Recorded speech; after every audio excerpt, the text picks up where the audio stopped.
Welcome to Aditya talks. నేను మీ RK రావు.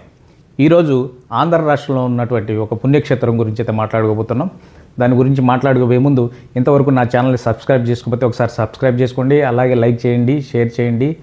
వీడియోని మాత్రం చివరి వరకు చూడండి. చివరి వరకు చూస్తే మీకు నచ్చుతుందని నేను అనుకుంటున్నాను. నచ్చకపోతే అలాగే కామెంట్ కూడా చేయండి. పుణ్యక్షేత్రం ఎక్కడుందంటే నెల్లూరు జిల్లాలోని కావలి నియోజకవర్గంలో భోగుల మండలంలో కొండబిట్రగుంట గ్రామంలో ఉంది. బిలకొట్ట క్షేత్రంగా వెలసిల్లి ఉన్నటువంటి శ్రీ ప్రసన్న వెంకటేశ్వర స్వామి వారి గురించి, వారి మహిమల గురించి ఈరోజు మనం మాట్లాడుకోబోతున్నాం. ఇక్కడ ప్రత్యేకత ఏంటంటే స్వామివారికి శంకుచక్రాలు తారుమారుగా ఉంటాయి. సాధారణంగా స్వామివారికి కుడి చేతిలో చక్రం, ఎడమ చేతిలో శంకు. అయితే ఇక్కడ స్వామివారికి ఎడమ చేతిలో చక్రం, కుడి చేతిలో శంఖం ఉంటుంది. అయితే ఈ బిలకొట్ట క్షేత్రంలో శ్రీ నారద మునీశ్వర స్వామి వారి మందిరం కూడా నిర్మించడం జరిగింది. నారద మునీశ్వర స్వామికి ఈ బిలకొట్ట క్షేత్రం నివాసానికి ఏంటి సంబంధం అనే విషయాల గురించి మనం పూర్తిగా వివరాలు తెలుసుకుందాం. కృతయుగంలో దక్ష ప్రజాపతి బ్రహ్మదేవుని యొక్క అంగుష్టం నుంచి జన్మించారని చెప్పుకుంటారు. అప్పట్లో ప్రజాపతులు, మహర్షులు అందరూ బ్రహ్మదేవుని యొక్క అంశం నుంచి జన్మించడం జరిగిందని చెప్పుకుంటారు. దక్ష ప్రజాపతి గురించి మాట్లాడుకుంటే త్రిమూర్తుల్లో ఉన్నటువంటి ఒక్కొక్క అంశ తీసి ఆయనకి ప్రసాదించి ఆయన్ని భూమిని పరిపాలించమని చెప్పడం జరుగుతుంది. దక్ష ప్రజాపతికి ముగ్గురు సంతానం. వారిలో ప్రథమంగా సతీదేవి అమ్మవారు పరమేశ్వరుని వివాహం చేసుకోవటం జరుగుతుంది. దక్ష ప్రజాపతికి ఇద్దరు కుమారులు ఉన్నారు. ఒకరు ధర్ముడు, రెండు శలభుడు.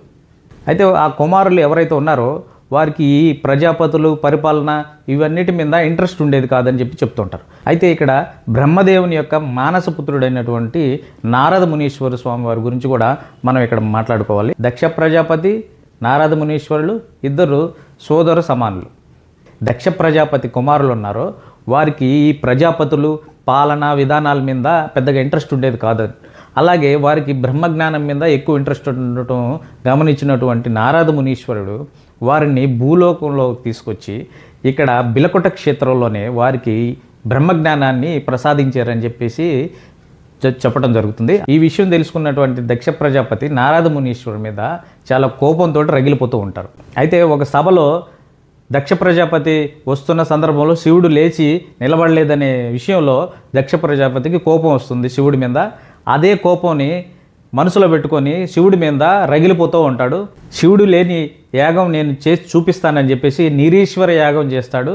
ఆ విషయం తెలుసుకున్నటువంటి సతీదేవి వచ్చి దక్ష ప్రజాపతి దగ్గరకు వచ్చేసి ఇలా నిరీశ్వర యాగం చేయకూడదు, ఇది శుభం కాదు అని తండ్రికి విన్నవించుకోవడం జరుగుతుంది. అదే సందర్భంలో అక్కడే ఉన్నటువంటి నారద మునీశ్వరుడు కూడా సతీదేవికి సపోర్ట్ చేస్తూ మాట్లాడుతూ నిరీశ్వర యాగం చేయకూడదు అని చెప్పడం జరుగుతుంది. అయితే ఇక్కడ గమనిస్తే దక్ష ప్రజాపతి శివుడి మీద కోపంతో రగిలిపోతూ ఉంటాడు. అంతకంటే ముందు నారద మునీశ్వరుడి మీద కోపంతో ఉంటాడు. ఇదే సందర్భంలో శివుడికి నారద మునీశ్వరుడు సపోర్ట్ చేసినట్టు మాట్లాడుతుండటంతో గమనించి నారద మునీశ్వరుడిని కూడా శపిస్తాడు దక్ష ప్రజాపతి. ఏమని శపిస్తాడా అంటే నీవు భూలోక సంచారమై నివసించుగాక అని శపించడం జరుగుతుంది. ఈయనేందయ్యా బిట్రగుంట వెంకటేశ్వర స్వామి గురించి చెప్తానని దక్ష యజ్ఞ సినిమా స్టోరీ చెప్తున్నాడు అని మీరు కంగారు పడకండి. అసలు స్టోరీ ఇప్పుడే మొదలవుతుంది. అసలు బిలకొట్ట క్షేత్రానికి, నారద మునీశ్వరుడికి, విష్ణుమూర్తికి, దక్ష ప్రజాపతికి ఉన్నటువంటి లింకు అసలు ఇక్కడే మొదలవుతుంది. దక్ష ప్రజాపతి శపించిన తర్వాత నారద మునీశ్వరుడు విష్ణుమూర్తి దగ్గరికి వెళ్ళేసి తన బాధనైతే చెప్పుకోవడం జరుగుతుంది. అప్పుడు విష్ణుమూర్తి నారద మునీశ్వరుడితోటి బాధపడకు, నేను త్రేతాయుగంలో మీకు భూలోకంలో నేను దర్శనమిస్తాను, అప్పుడే మీకు శాప విమోచన జరుగుతుందని నారద మునీశ్వరుడికి చెప్పడం జరుగుతుంది.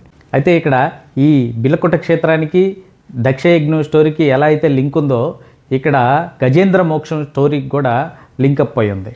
ఇప్పుడు ఈ గజేంద్ర మోక్షం స్టోరీని లైట్గా చెప్పుకుంటూ బిలకొట్ట క్షేత్రం దగ్గరికి వచ్చేద్దాం. పూర్వం త్రేతాయుగంలో త్రికూట పర్వతం అనే ఒక ప్రాంతం ఉండేది. ఆ ప్రాంతంలో ఉన్నటువంటి అడవిలో గజరాజులు అంటే ఏనుగులు చాలా బలంగా, దృఢంగా ఉండేవి. రోజు ఆ ఏనుగులు గుంపుగా ఒక కొలంలోకి వెళ్ళేసి స్నానం చేస్తూ జలకాలు ఆడుతూ జరుగుతుంది.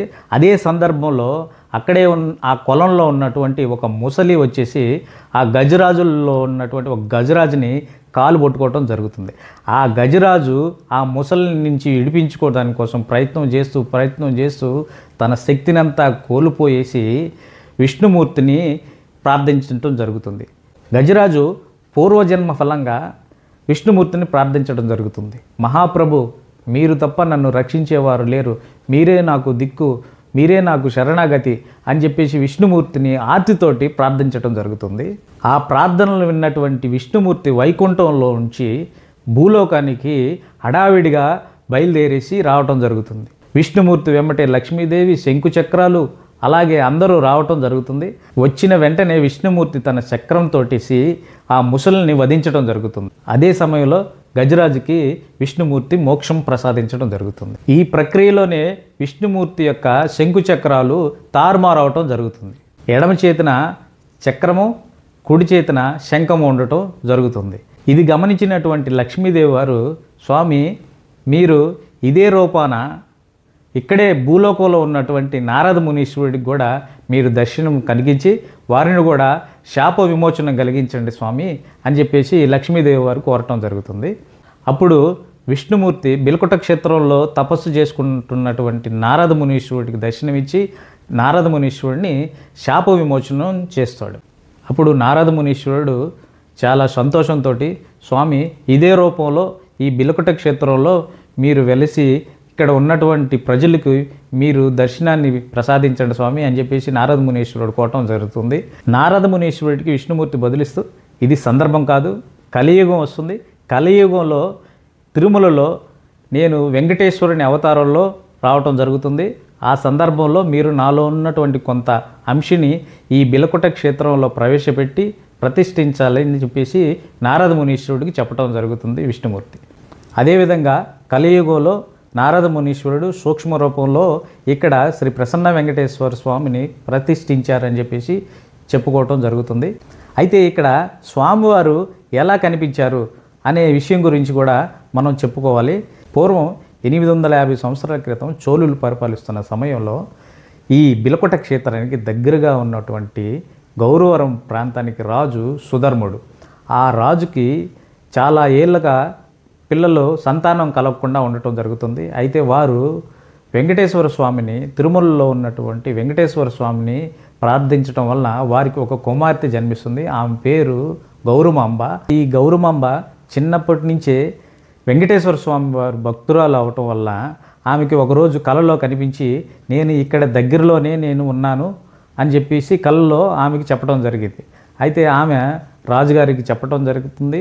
ఆయన వెతికించి బిలకుట క్షేత్రంలో ఉన్నటువంటి ఒక పుట్టలో స్వామివారి విగ్రహం దొరకటం జరిగింది. స్వామివారి కంటే ముందుగా సంతాన గోపాల స్వామివారి విగ్రహం దొరకటం జరుగుతుంది. ఇక్కడ భక్తులు ముందుగా సంతాన వేణుగోపాల స్వామివారిని దర్శించుకున్న తర్వాతనే ప్రసన్న వెంకటేశ్వర స్వామివారిని దర్శించుకుంటారు. ప్రతి సంవత్సరం పాల్గొన్న మాసంలో ఇక్కడ బ్రహ్మోత్సవాలను నిర్వహించడం జరుగుతుంది. అయితే ఈ బ్రహ్మోత్సవాల్లో పాల్గొన్న మాసంలో పౌర్ణమి రోజున స్వామివారికి కళ్యాణం, రథోత్సవం చేయటం జరుగుతుంది. ఎంతో విశిష్టతతో కూడినటువంటి ఈ బ్రహ్మోత్సవాల్ని తిలకించడానికి కోసం చుట్టుపక్కల ఉన్నటువంటి ప్రాంతాల నుంచి భక్తులు సుమారు 4 లక్షల మంది వచ్చి దర్శించుకుంటారని చెప్పేసి ఇక్కడ ప్రజలు చెప్పుకుంటున్నారు. ఇక్కడ నార్మల్ డేస్లో కూడా భక్తులు వచ్చేసి స్వామివారిని దర్శించుకోవడం జరుగుతుంది. ప్రతి శనివారం భక్తుల రద్దీ ఎక్కువగా ఉంటుంది. అలాగే ఇక్కడ స్వామివారి ప్రత్యేకత ఏంటంటే సంతానం లేని వారికి సంతానం ప్రసాదించడం, అలాగే ఉద్యోగం, వ్యాపారం, ఆరోగ్యం ఇలా అన్ని ఉన్న సమస్యలకి పరిష్కారం చూపిస్తారని చెప్పేసి ఇక్కడ భక్తులు చెప్పుకోవడం జరుగుతూ ఉంది. ఈ వీడియోలో నేను ఈ బిలకుట క్షేత్రం గురించి అలాగే ప్రసన్న వెంకటేశ్వర స్వామి వారి గురించి నేను ఎందుకు చెప్తున్నా అంటే, ప్రజెంట్ అక్కడ బ్రహ్మోత్సవాలు నిర్వహిస్తున్నారు. మీరందరూ వెళ్ళేసి ఆ బ్రహ్మోత్సవంలో పాల్గొని స్వామివారిని దర్శించుకొని స్వామివారి కృపకి పాత్రవ్వాలని నేను కోరుకుంటున్నాను.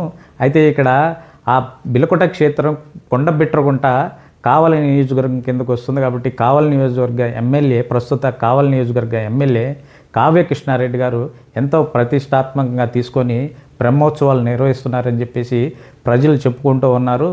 దీని గురించి నేను మీకు తెలియజేయటం జరుగుతుంది. మీరందరూ వెళ్ళేసి స్వామివారిని దర్శించుకోవాలని చెప్పేసి కోరుకుంటూ గోవిందా గోవింద.